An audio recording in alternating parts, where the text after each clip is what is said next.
I don't shake hands with people like you. So step aside and let the real guests come through the door." The words came from a tall man in an expensive gray suit, standing at the entrance of the Grand Oak Hotel ballroom. His name was Richard Crane, and he was the CEO of Crane Industries, one of the biggest tech companies in the country. The man he spoke to was wearing a simple black jacket, dark pants, and clean white shoes that looked brand new. His name was Morgan Fox, and he had arrived early for the annual business gala that everyone in the city talked about. Morgan looked at Richard Crane without any change in his face, keeping his eyes steady and his shoulders straight and calm. Morgan simply nodded once, turned around slowly, and walked back toward the hotel lobby without saying a single word to anyone there. Richard Crane laughed and looked at the woman next to him, his assistant named Patricia, who held a tablet against her chest tightly. "You see that, Patricia? Some people just don't know their place in this world, and they need to be reminded quickly." Patricia did not laugh, and her face stayed blank as she followed her boss into the crowded ballroom full of rich people. The ballroom was full of golden lights, white tablecloths, and people wearing clothes that cost more than most cars on the street. Waiters in black vests moved between the tables carrying trays of champagne glasses and small plates of fancy food for the guests. Richard Crane walked through the room like he owned every inch of it, shaking hands and smiling at everyone important there. He stopped at a table where three old men in dark suits sat together, each one a powerful figure in the business world. "Gentlemen, I hope you are ready for my big announcement tonight, because it is going to change everything for all of us here." One of the old men, a bald man with thick glasses, leaned forward and spoke in a low voice that others could not hear. "Richard, we need to talk about the company numbers, because they do not look good, and people are starting to notice the problems." Richard's smile flickered for just a moment, like a light bulb that was about to burn out, but he caught himself quickly. "Don't worry about the numbers, because I have a plan that will fix everything and make us all very rich very soon." He patted the old man on the shoulder and moved on to the next table, where more important people waited to greet him. Meanwhile, Morgan Fox sat alone in the hotel bar just outside the ballroom, a glass of water in front of him on the counter. The bartender, a young woman with red hair, looked at him with concern because she had seen what happened at the door earlier. "I'm sorry about what that man said to you, sir, because that was wrong, and nobody should be treated that way." Morgan smiled at her kindly and said, "Thank you for your words, but don't worry about me, because tomorrow everything will be different." The bartender nodded but looked confused, not understanding what the quiet man in the simple jacket meant by those strange words. Morgan reached into his jacket pocket and pulled out a phone that looked different from any phone the bartender had ever seen before. He typed a message quickly with his thumbs, and then put the phone back in his pocket and took a small sip of water. Back in the ballroom, Richard Crane stood on the stage at the front of the room, a microphone in his right hand. The crowd grew quiet as he tapped the microphone twice, making a loud sound that got everyone's attention immediately in the big room. "Ladies and gentlemen, thank you for coming tonight, because I have something very important to share with all of you here." He smiled his big white smile and looked around the room at all the faces staring up at him with interest. "As you know, Crane Industries has been the leader in technology for over 20 years, and we built this city's economy together." People clapped politely, and some raised their champagne glasses in a toast to the man on the stage in front of them. "But tonight, I want to announce our biggest deal yet, a partnership that will make us the #1 company in the world." The crowd murmured with excitement, and reporters in the back of the room held up their cameras to take pictures of Richard Crane. "Tomorrow morning, I will meet with our new investor, a man known only as the Builder, who has never shown his face publicly." Richard paused for dramatic effect, letting the words hang in the air as everyone leaned forward to hear what came next in his speech. "The Builder has invested in over 50 companies in the last 10 years, and every single one of them became worth billions." More clapping filled the room, and Richard Crane soaked it in like a plant soaking in sunlight on a warm summer day. This partnership will save our company and make all of you very rich, so get ready for the best year of your lives. He bowed slightly and walked off the stage as the crowd cheered and clapped their hands together loudly for him. Patricia met him at the bottom of the stairs with a worried look on her face that she could not hide from him. "Sir, we have a problem because the builder's assistant just called and said there might be an issue with tomorrow's meeting at headquarters."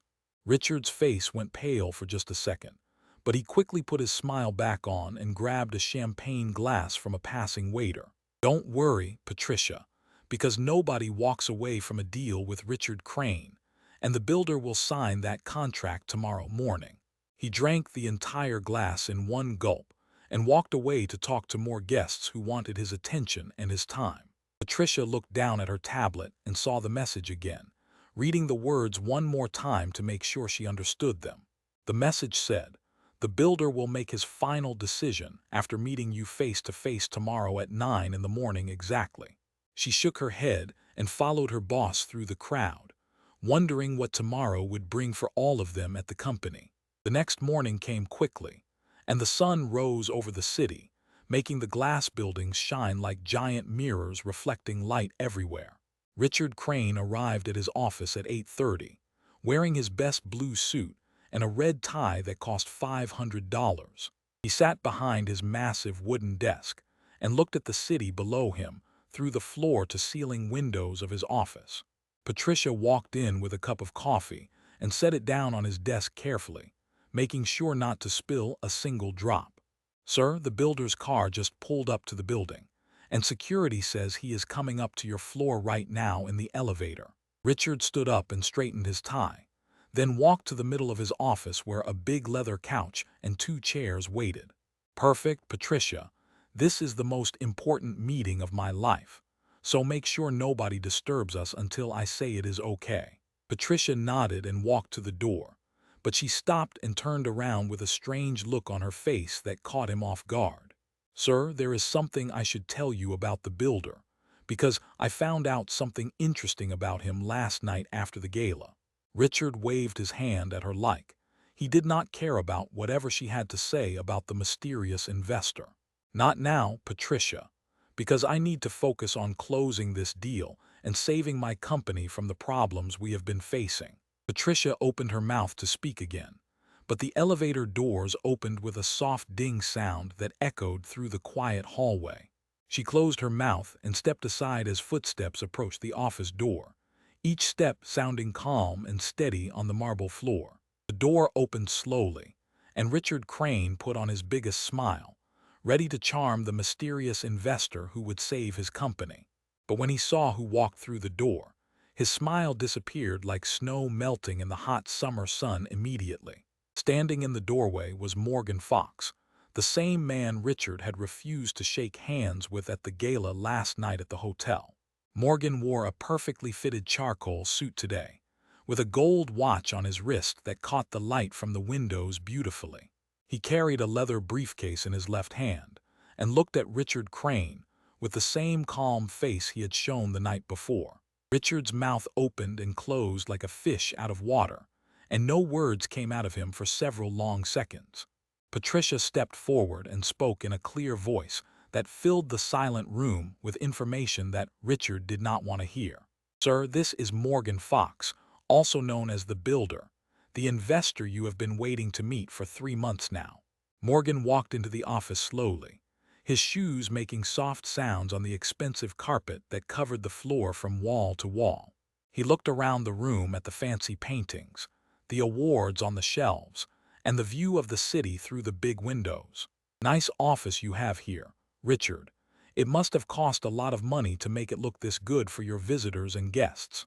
Richard finally found his voice and started to speak quickly, his words tumbling over each other like rocks rolling down a steep hill. "Mr. Fox, I had no idea who you were last night, and I want to apologize for any misunderstanding that may have happened between us." Morgan held up his hand to stop Richard from talking, and the room went silent again like someone had pressed a pause button. "Please sit down, Richard, because we have a lot to talk about today, and I want to make sure we understand each other clearly." Richard sat down on the leather couch, and for the first time in his life, he felt small in his own office surrounded by his own things. Morgan sat in one of the chairs across from him and set his briefcase on the glass table between them with a soft thump. He opened the briefcase and pulled out a thick folder full of papers that he placed on the table in front of Richard Crane. "These papers contain everything I know about your company, Richard, and I must say the truth is very ugly and hard to look at." Richard leaned forward and looked at the papers, and his face turned white as he saw charts, numbers, and photographs spread across the table. "You have been lying to your investors for 2 years, telling them the company is growing when it is actually losing money every single month." Morgan pointed to a chart that showed a red line going down like a slide at a playground, dropping lower and lower each quarter. "You fired 300 workers last year and told the news it was because of new technology, but that was a lie you told." Richard's hands started to shake, and he grabbed his knees to make them stop, but Morgan could see everything from where he sat. "You also took money from the company to buy yourself 3 houses, 2 boats, and a private plane that you hide from everyone here." Patricia stood by the door with her tablet pressed against her chest, and her eyes were wide as she listened to every word spoken. Morgan pulled out another paper and held it up so Richard could see the words and numbers printed on it very clearly.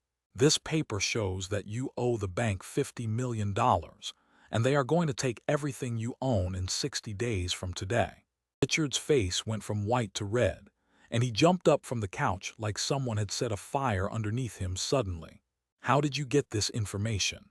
Because these files are private and locked away where nobody should be able to find them ever." Morgan stayed calm in his chair and looked up at Richard with eyes that showed no fear or worry at all. "I have friends everywhere, Richard, friends who believe that bad people should not get away with doing bad things to others around them." Richard started to pace back and forth across his office, his expensive shoes making quick sounds on the carpet as he walked fast. "What do you want from me, money? Because I can get you money if you just give me some time to put things together." Morgan shook his head slowly and closed the folder, then put it back in his briefcase and snapped the locks shut with 2 loud clicks. "I don't want your money, Richard, because I have more money than I could ever spend in 10 lifetimes if I tried very hard." He stood up from the chair and walked to the window, looking out at the city below them with his hands behind his back. "I grew up in this city, in a small apartment on the south side where the buildings are old and the streets need fixing badly." Richard stopped pacing and looked at Morgan, not understanding what this story had to do with their meeting or the deal they discussed. "My mother worked 2 jobs to pay for my school, and my father drove a bus for 30 years until his back gave out."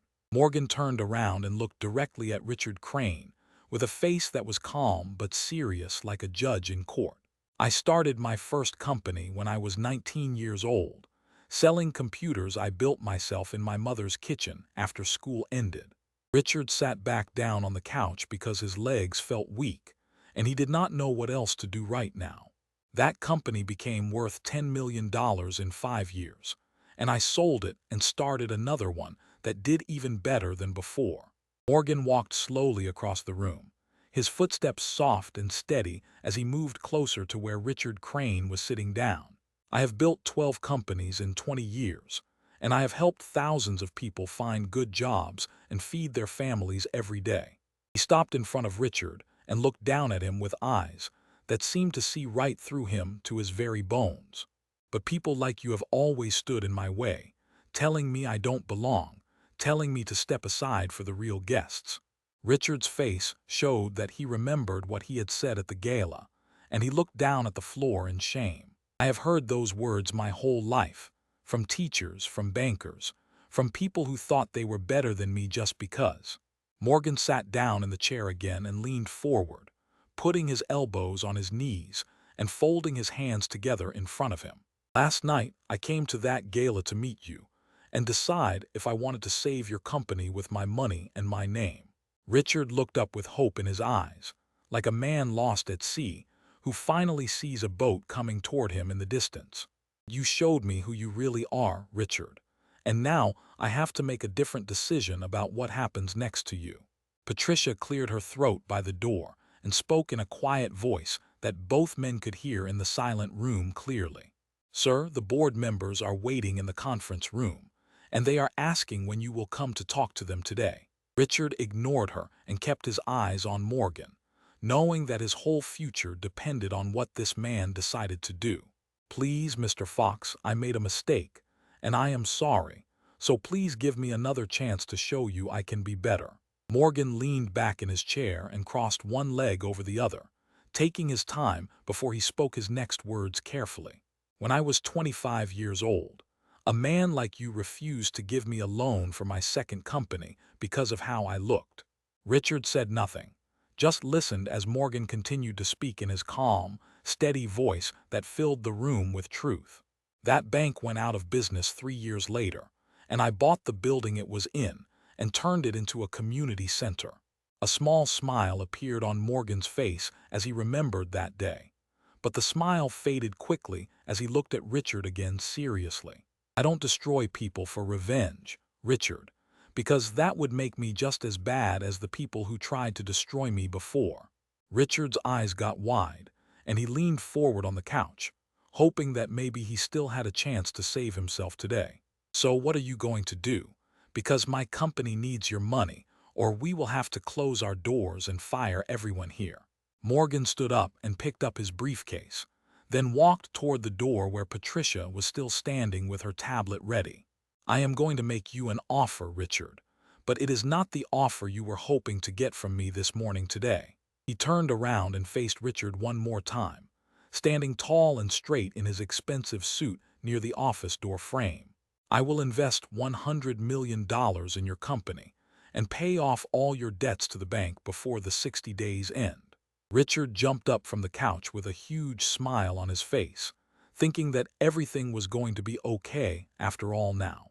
Thank you, Mr. Fox.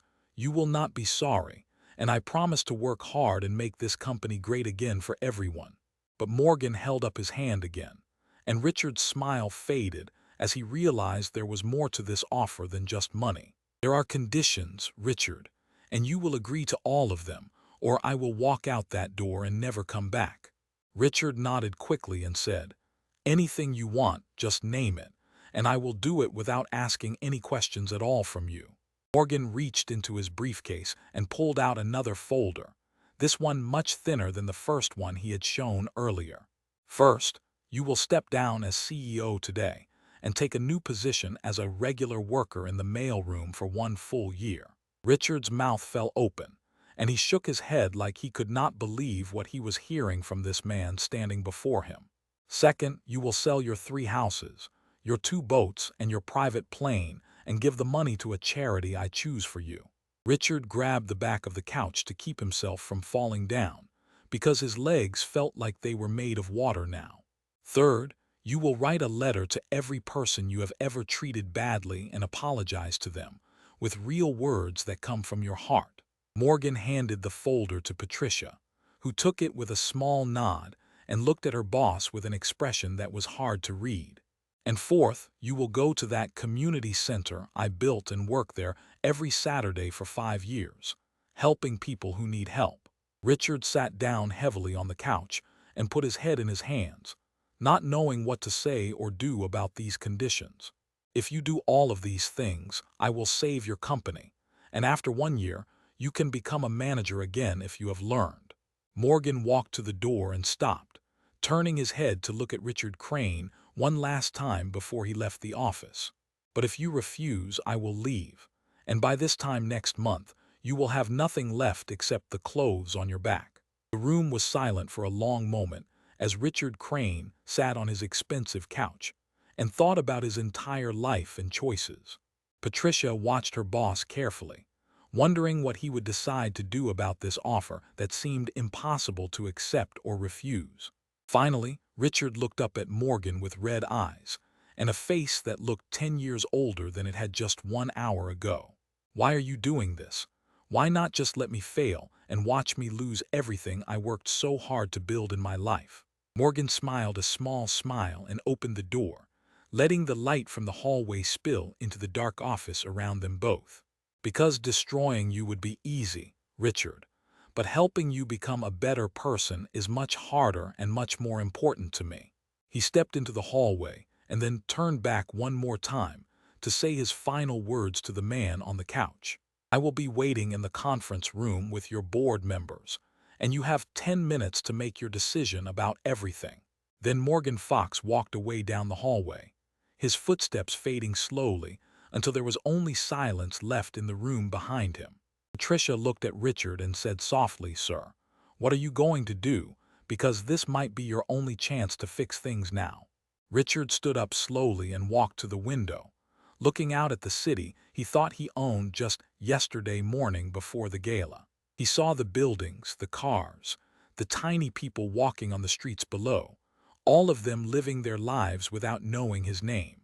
For the first time in many years, Richard Crane felt small, and he realized that being small was not the worst thing in the world. He turned to Patricia and straightened his tie, then took a deep breath and walked toward the door with heavy steps on the carpet. "Call my wife and tell her to meet me at home tonight, because I have a lot of things I need to tell her about us." Patricia nodded and started typing on her tablet as Richard Crane walked out of his office and down the long hallway to the conference room.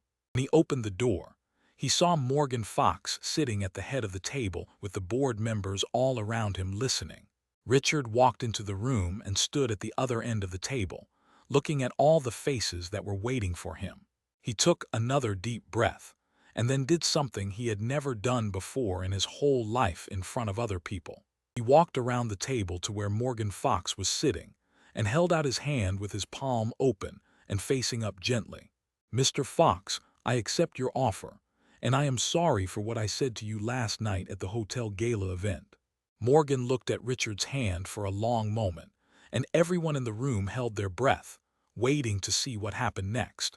Then Morgan stood up, took Richard's hand in his own, and shook it firmly while looking him straight in the eyes with respect. "That is the first good decision you have made in a very long time, Richard, and I hope it is not your last one." The board members started clapping, and Patricia smiled by the door as she watched her boss shake hands with the man he had insulted. 1 year later, Richard Crane stood in the mail room of his old company, sorting letters and packages with his own 2 hands every day. He had sold his houses, his boats, and his plane, and he lived in a small apartment with his wife, who had stayed with him. Every Saturday, he went to the community center and helped people learn to read and find jobs and feed their families in need. Every time he met someone new, no matter who they were or where they came from, he shook their hand with respect. Morgan Fox watched from his office across town, reading reports about the changes at Crane Industries and smiling to himself quietly alone. The company was doing better than ever, and the workers were happy because they had a new CEO who actually cared about them.